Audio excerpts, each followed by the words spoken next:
Gostaria de ouvir de vocês essa segunda fase, sabe? Essa segunda etapa que eu acho que é um pouco mais aprofundada sobre bancas examinadoras. Vamos agora inverter um pouco. Começa aí, Pablo. Bem, existe uma especialização por banca e essa especialização nós observamos em relação à cobrança. Por exemplo, quando você pega Sebrasp, isso é uma questão histórica. Sebrasp sempre gostou de cobrar pontuação. Sempre gostou de cobrar vírgula. E eles gostam muito de cobrar vírgula e pontuação no sentido lato em questões de reescrita de sentença. Isso começou a ser algo muito comum para o Sebrasp. Questões como crase costumam aparecer também. Mas o que costuma dificultar a vida dos alunos do Sebrasp é a parte de interpretação de textos, porque ela é muito volátil, né? Eles colocam um texto mais vocacionado, direcionado ali para aquela área, e aí a partir disso exigem um pouco de interpretação num nível mais aprofundado, como o Alexandre mencionou anteriormente, no nível mais do subentendido, né? Tem que saber encontrar âncoras textuais ali para interpretar. Eu ainda julgo uma banca bastante simples para o indivíduo começar a estudar e aclimatar-se com a banca. Ele consegue em pouco tempo entender o estilo da banca. Diferente de você pegar uma FCC, por exemplo. A FCC, em língua portuguesa, tem algumas das bases textuais mais aprofundadas, questões de interpretação muito mais complexas. Eles possuem questões sobre regência interna de pronome relativo, que é algo bem característico da banca FCC. A outra banca que dá muito trabalho para os alunos é a FGV, porque a FGV tem alguns critérios bem particulares de cobrança. Existe lá a história do adjetivo de extensão, que é só a FGV que cobra isso. A questão relacionada a complemento nominal e adjunta de nominal, que é essa banca que gosta de cobrar. Semântica, né? Muito, né? Muita semântica. Parônimo, homônimo, hiperônimo, essas bem particulares. Exatamente. Então, assim, há essa especificidade. O aluno precisa mergulhar na banca para entender como ela funciona, mas eu sempre digo isso para os meus alunos. Por mais que você tenha uma banca-alvo, por exemplo, um Sebrasp, uma FCC, uma OCP, não faz mal, eventualmente, você resolver uma prova de outra banca. Porque isso te prepara para situações como a situação que nós estamos vivendo. Sebrasp perdeu aqui o prestígio, né, de ser a banca mais popular, e talvez outra possa pegar a prova do meu concurso. Beleza, se for esse o caso, você já não vai mais passar fome, porque você se preparou de certa forma resolvendo eventualmente outras provas. Eu já tinha tomado porrada em 99, 2000 na PF, 2002 na PF, reprovado num monte. Eu falei, cara, eu vou ficar na PM, não vai dar tempo de eu entrar pra Polícia Federal, mano. Aí cheguei em casa e falei pro meu pai, eu vou sair da PM, vou só estudar. O pai falou assim, como é que é? Você tem mulher e tem filho, toma vergonha na cara, você não pode fazer, não é uma questão de querer. Pai, quarta série, primária, grosso. Mas sabe aqueles caras que te ensinam mesmo? Enfim. Falei, então quer saber? Aí saiu o edital da Conlub. Eu falei, mano, eu ganho R$900 na PM. A Conlub tá 1.100 e pouco, 1.200 e pouco. Vou trabalhar 6 horas, você trabalha 6 horas, 6 dias, folga 1, e corre atrás do caminhão do lixo, o TAF tá pronto. E quem vai dar tiro em lixeiro? Ninguém. Mano, imagina se eu passo pra lixeiro, hoje eu ia tirar onda de patrão. De lixeiro ao alfacom. Não ia dar um livro legal?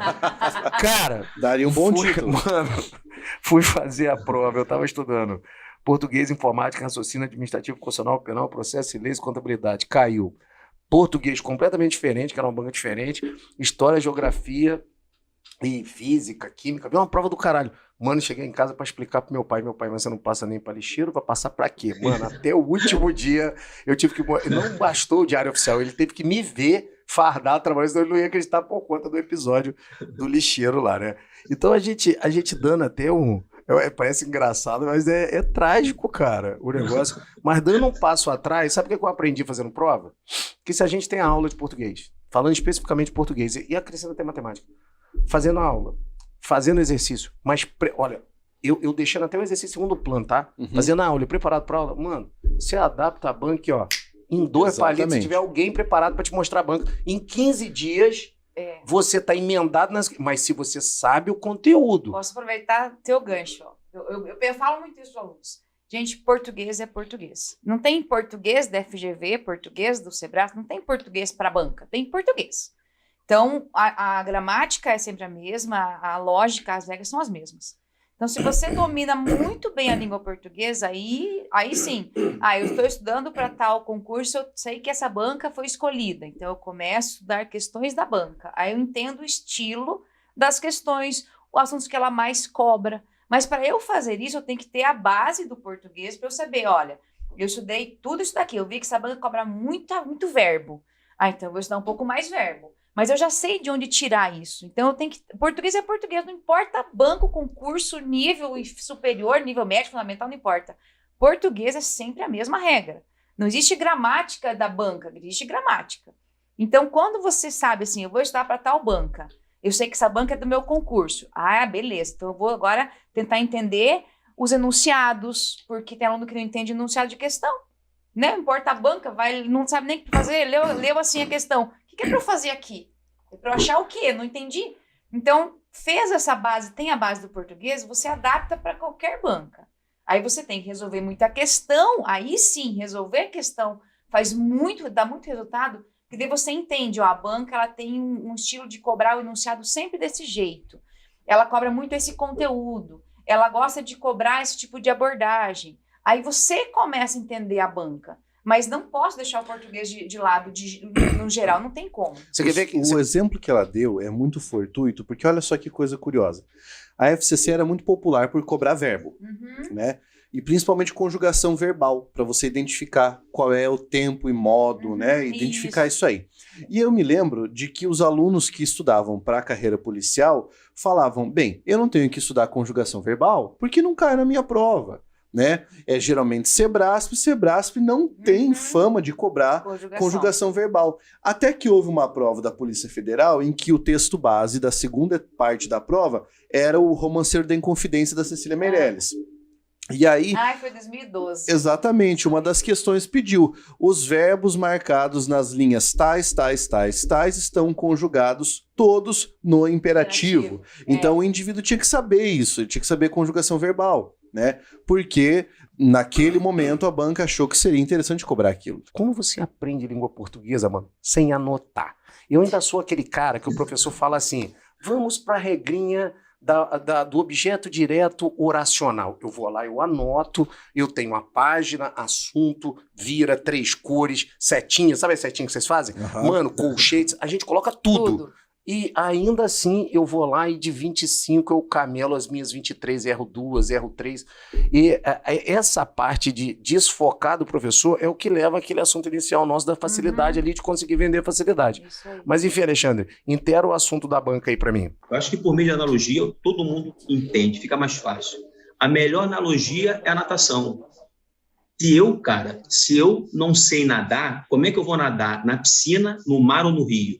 Eu não sei nadar. Agora, no momento em que eu saiba nadar no rio, nadar na piscina e nadar no mar, eu vou conseguir, desde que eu perceba em cada lugar que eu esteja. Por exemplo, na piscina, cansou, tem a borda para segurar. No mar não tem borda. No mar tem a correnteza de retorno. No rio não tem a correnteza de retorno, mas tem correnteza.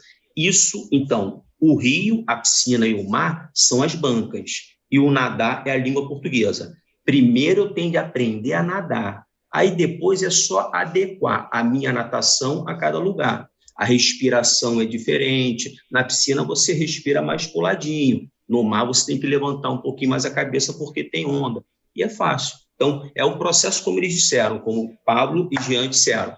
Eu tenho de aprender a nadar. Aí depois a banca que vier, a gente pimba. Não tem dificuldade alguma. É pão, queijo. A questão, o que eu acho assim, que a ideia de você estudar português, o conteúdo, é que, na minha concepção de professor, que a gente tem que dar daí para o aluno a autonomia para que ele também depois saiba estudar. Então, a gente tem que dar o primeiro passo, orientar, mas não precisa também a vida inteira com o professor e vendo videoaula. Ele tem que ter autonomia para chegar o momento em que ele, agora eu consigo fazer o meu planejamento, mas ele já tem uma bagagem para isso. Não tem como tirar leite de pedra. Você tem que fazer o quê? Tem que orientar com ter autonomia, mas para ter autonomia, gente, é um processo, não vai começar em um mês, pronto, agora eu tô autônomo, faço tudo.